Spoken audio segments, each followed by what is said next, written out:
Okay, I think we're live.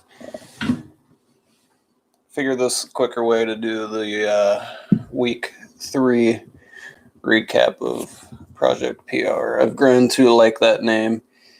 And again, I like to do this breakdown just so I can look back at it and see kind of what works and what doesn't work for me. I'm liking on the camera. I got a haircut yesterday. Not too shabby. Looks better than when I shaved it all off or had Anna do that. So this is the last week of planning, I guess, before we start into summer cross practice. I'm excited for that. I'm excited to wake up early tomorrow morning and go bust out some miles. I figured the reason we're doing it this way instead of the screen recording that we did the last couple is the other training plans for the cross team that I was going to show aren't that different, so it wouldn't have been really that exciting. The previous 2 plans I'd shown on top of mine were kind of our warrior plan, which is our top level athletes and those who are like really experienced, and then our weight group, I believe, was the next one down before blue group, coming from our school colors. And then that's about where I expect the majority of the team to be.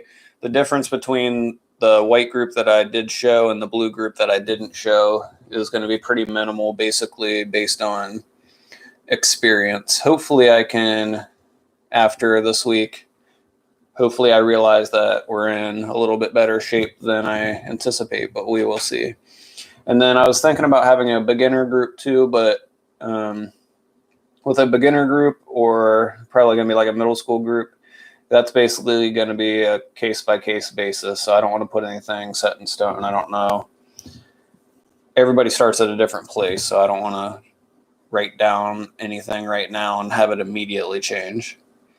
For me, got up to 40 miles this week, so I think I jumped from like 28 to 40, which is a pretty large jump, and I wouldn't do that if I wasn't at, like I said, 60 a couple weeks ago. So trying to take one more big jump before I take a rest week down. Gonna try for 50 this week. I had 47 on the schedule, so if I don't get quite to 50, I'm not going to be upset, but I might as well shoot for that higher number and see. It's still going to be pretty much base miles, long run, and strides, so it's going to be boring, I think, and not really any exciting, crazy workouts until maybe another week or 2 have gone by. I want to get into the 50-ish range, if not 60, I think, before I start throwing in too many crazy like tempo runs or threshold runs or intervals or repeats or anything like that. Or at least really intense versions of those. Maybe I'll do a scaled down version. Like I said, I hit 40 this week, and the highest in a single day was 10, although I split it up 3 and 7, like 3 in the morning and 7 in the afternoon, just because I was feeling dead. I was feeling a little bit more run down than a typical 40-mile week because I squished it into 6 days instead of 7 and took today completely off from running. I'm pretty okay with the idea of running 7 days a week, but I figured that'll let me go 7 next week, and then the week after, when we chop off 10 to 15 miles for like a rest week, I'll be able to take 1 or even 2 days off and still hit 30 something, so that's not too bad. Probably that rest week's when I'll add on some light workouts. Starting to think that even though we're going with the goal of building up to 70 miles, I think I still might use that as like a 5K to 10K base rather than a marathon base. I just don't know if I don't know. With Boston canceled this year, there's going to be more people than ever trying to get in next year, which means the qualifying time is going to get pushed down likely a little bit quicker even to have automatic entry. And I was just towing the line of being able to hit the first time. of sub 3 hours for a marathon. So if it gets down to the 2:55 range, like I think New York is, I just don't know if that's going to happen this year. So I'm not going to rush that process. Maybe if they release more info about the qualifying, maybe that'll change my mind, or maybe I'll do a marathon, but maybe not have it as my main thing. Maybe I'll jump in Columbus or something like that.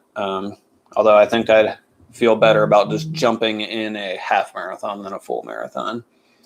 5K, 10K, the thing is, it's harder to find those really big races with a lot of fast people in them.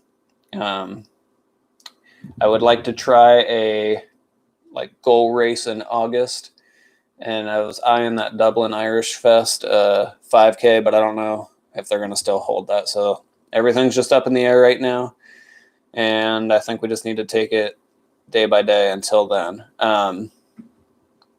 If we're aiming for the 5K, I think the game plan is I might start training as if I'm going to try to hit like a 17:30, which would be a big PR for me, with the idea that I would be really happy if we just broke 18, and my PR is 17:42. I just said it was a big PR, but 12 seconds.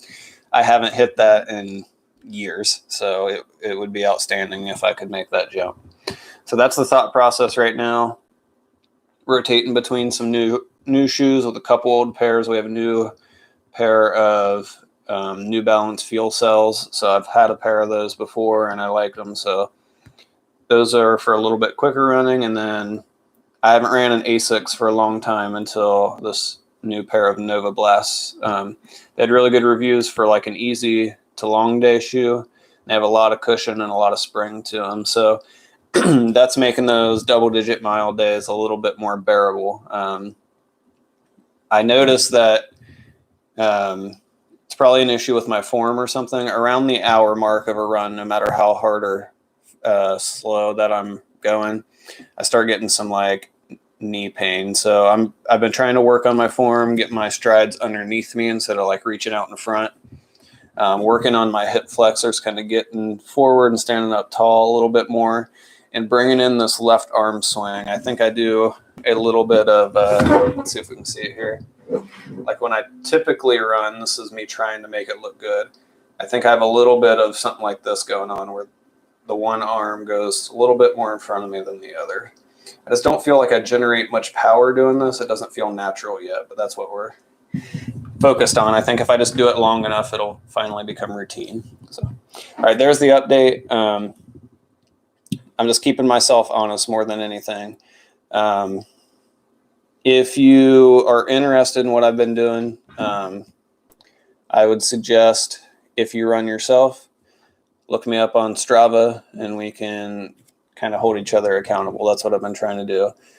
Working on form, building up base, and doing some cross training like abs and a little bit of weights and stuff too. That's the game plan. We'll keep moving forward and we'll end here. We'll see you guys. Peace.